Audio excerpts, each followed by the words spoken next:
¿Qué onda, Mateo? ¿Qué más? Bienvenido a mi canal de YouTube. ¿Todo bien? ¿Qué más? ¿Cómo vamos, Julio? Bien, todo bien, hermano, todo en orden. Oiga, esta semana, bueno, ha habido mucha vaina, peleas afuera de la Corte Suprema de Justicia, un ambiente pues muy enrarecido por todo lo que ha venido pasando en el país. Sí. Pero hay una noticia que saca ahí como traspapelada en medio de este embrollo, pero que es supremamente grave. Bueno, ya uno no sabe qué decirlo porque siempre es muy grave, súper grave todo lo que está pasando pues con el gobierno de Gustavo Petro, pero acá estamos hablando de 13 billones de pesos que están, dijéramos, embolatados. Sí.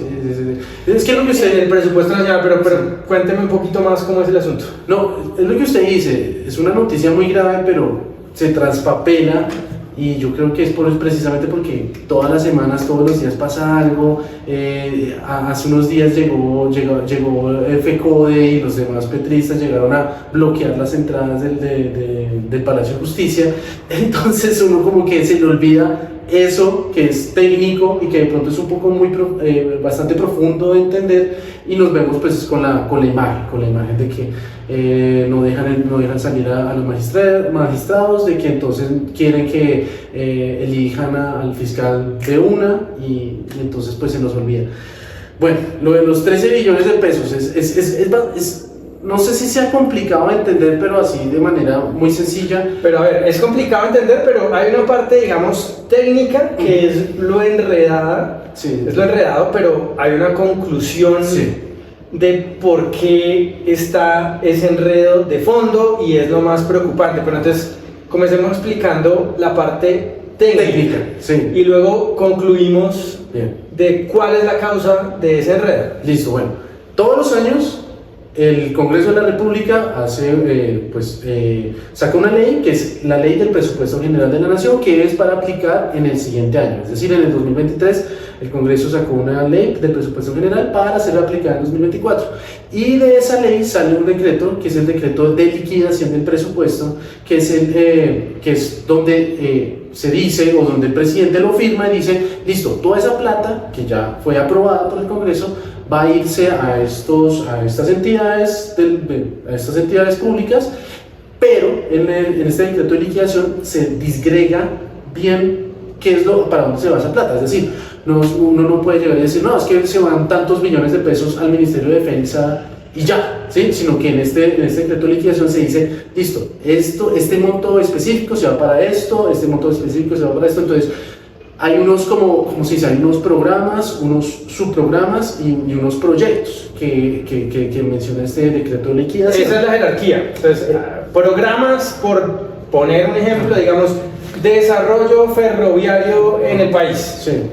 Luego hay un subprograma que dice, oiga, el desarrollo ferroviario de la región Caribe, y luego hay un proyecto que es el proyecto de construir un tramo o de arreglar un tramo de una línea férrea entre ciudad X y ciudad Y. Más o menos esa es la jerarquía. Exacto. ¿Y eso por qué es importante? Porque yo creo que ese es el quid del asunto, es porque el Congreso aprueba una ley, que es la ley de presupuesto, pero no dice, obviamente en ese texto no va a aparecer pues cada uno de los pesos del Estado colombiano, de los 502 billones que ese es el trabajo del decreto de liquidación. Exacto, no va a decir, oiga, no, 3.000 millones de pesos van para el programa X, porque sería un documento extensísimo, demasiado detallado, sino que esa es la tarea del gobierno, ¿no? No, imagínese el Congreso pues legislando por cada uno de los microprogramas que hace el Ejecutivo. Es imposible, ¿sí? Quiero decir, se les iría toda la vida haciendo eso. A ver, entonces lo normal es que el Congreso a finales de noviembre o arrancando diciembre firme cada año la ley de presupuesto,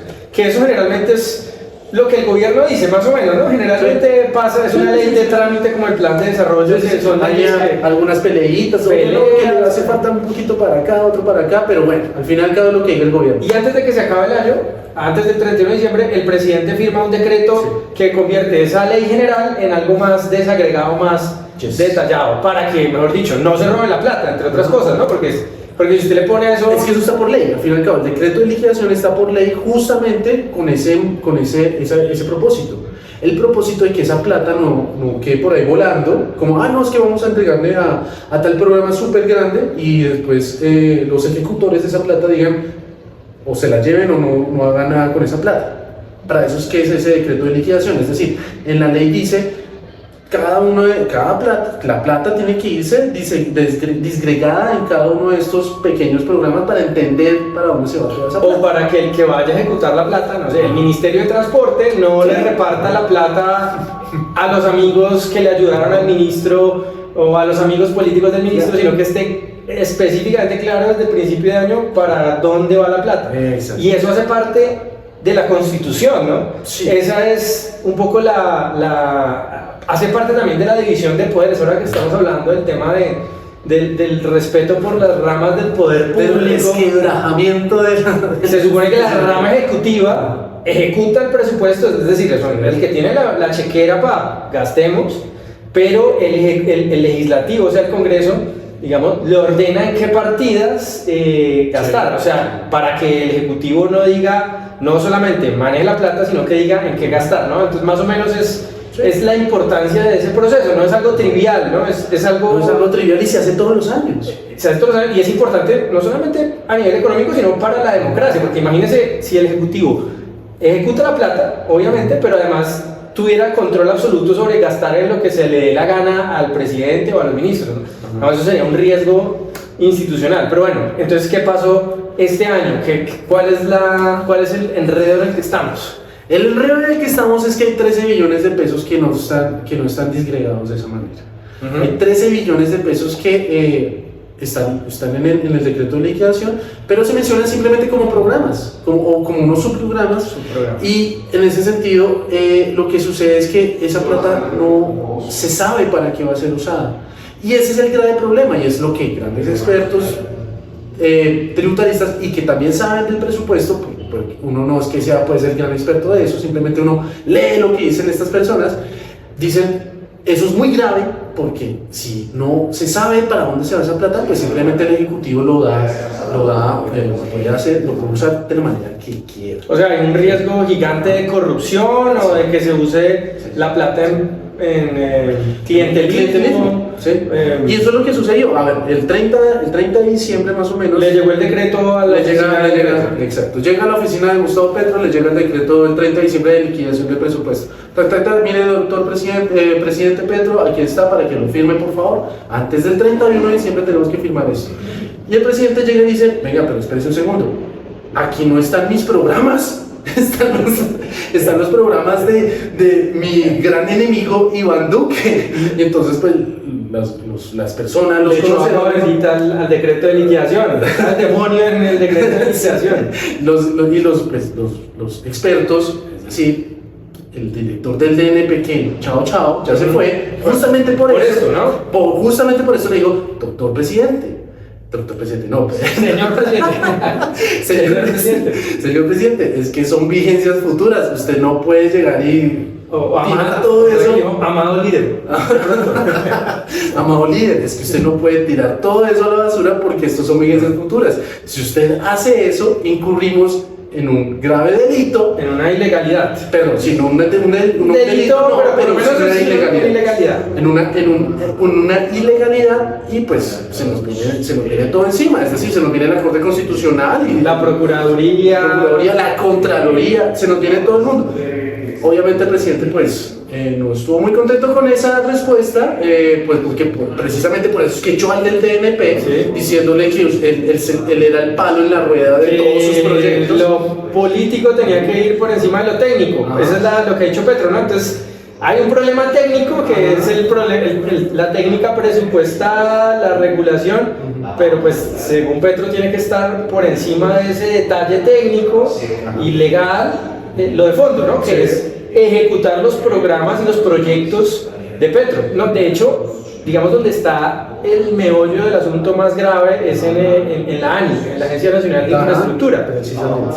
Y parece, porque lo otro que se ha dicho no solamente es que eran proyectos de Duque, sino que eran proyectos para Antioquia y otras regiones del país, pues que no están, digamos, en manos de el pacto histórico, ¿no? Entonces eso tampoco parece que le gustó al presidente y por eso es que digo, oiga, necesitamos no desagregar esos rubros del presupuesto para tener margen de maniobra, ¿no? Entonces no financiar el proyecto X, que lo tiene, por decir algo, una empresa privada, ¿no? Sino financiar los proyectos, digamos, que le gustan, que son los de juntas de acción comunal, resguardos, organizaciones indígenas, ese tipo de cosas, ¿no? Y no financiar las mega obras, ¿no? Sino los proyectos de carreteras. Que precisamente las mega obras tienen vigencias futuras, porque pues por lógica las mega obras duran. A ver, ¿cómo es el asunto de las vigencias futuras? Bien, las vigencias futuras es que usted asigna un presupuesto a un proyecto, es decir, a una carretera. Pongámosle el ejemplo más sencillo, la carretera del Sol. ¿Sí? Obviamente la carretera del Sol no se hace en un año. No se hace en el presupuesto del 2024.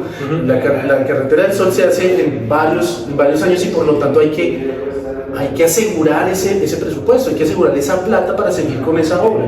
Es decir, pongámosle que, esto es un ejemplo, pongamos que digamos que esta ruta del Sol empieza en el 2022, pues, pero va a durar 5 años, entonces usted tiene que asegurar el presupuesto de 2022 más 4 años restantes.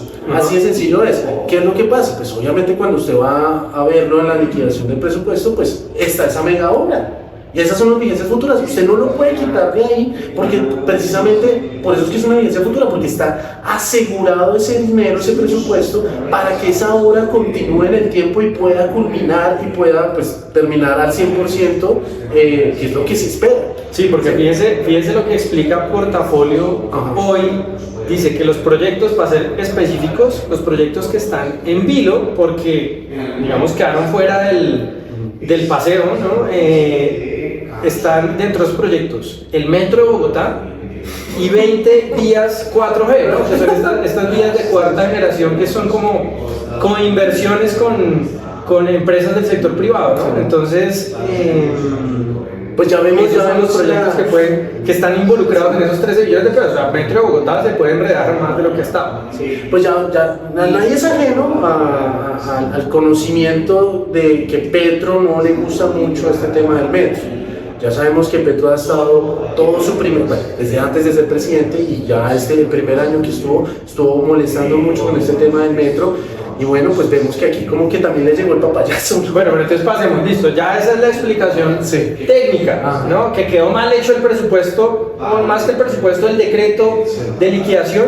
Y hay algunos que están diciendo, yo no sé si vamos a llegar hasta ese escenario, lo dudo mucho, pues de que si no es legal el decreto de liquidación y si no se subsanan estos problemas, pues las entidades no van a poder ejecutar nada del presupuesto, ¿no? Porque no solamente es, digamos, ilegal o está fuera de la ley estos 13 billones, sino estaría fuera de la ley todo el decreto. Exacto. Lo podrían demandar ese es el grave alta corte. No es solamente la posibilidad de que con esos 13 billones de pesos se haga lo que se les dé la gana, sino que como ya el mismo decreto de liquidación del presupuesto está mal hecho, es posible que sea demandado y por lo tanto, pues, que se caiga. Bueno, eso sería un escenario apocalíptico para el Estado, digamos. Sería la primera vez que pasa. Pero pasemos entonces a la segunda parte. Este es el embrollo que hay, pero ¿por qué ocurre este embrollo? Que ya entramos ahí en el análisis de por qué pasa esta situación. ¿Usted por qué cree que el gobierno de Gustavo Petro, una situación inédita, dentro de lo que hemos conocido, esto nunca había pasado, ¿no? ¿Por qué el gobierno de Gustavo Petro nos mete en este error? ¿Es un error simplemente o aquí hay algo más de fondo? Es que uno quisiera pensar que simplemente es ineptitud, ¿sí? Que de pronto es que el escenario bueno es no es bueno para nada. Exacto. Que por cierto, ¿no? Acumulación de errores de Bonilla, porque esto es responsabilidad directa de Bonilla también, que es el Ministerio de Hacienda, paga doble, triple, y ahora esto es despelote absoluto. Paga doble, triple, no, total. Es que eso sería como el escenario, bueno, como, ay, es nuestra primera vez que nosotros gobernamos y por lo tanto no tenemos ni idea de hacer esto y por lo tanto entonces así lo vamos a hacer, ¿sí? Yo no sé si el escenario bueno, pero bueno, sería Es decir, por es lo como el menos harían, digamos, ingenuos, Sí. digamos, ineptos. Sí, ineptos porque fuimos oposición 200 años. Y no saben gobernar, entonces ya lo sabemos. Pero entonces ese sería el escenario optimista. El otro Sí, escenario es que sea el escenario bien pensante, ¿no? Bien pensante. Lo que pensaría un militante del Partido Verde. Sí. Ah, sí, un escenario tibio. Sí, Sí, el otro el sería el escenario escenario ya un poquito, pues, con El escenario mayor fajardista, ahora el escenario.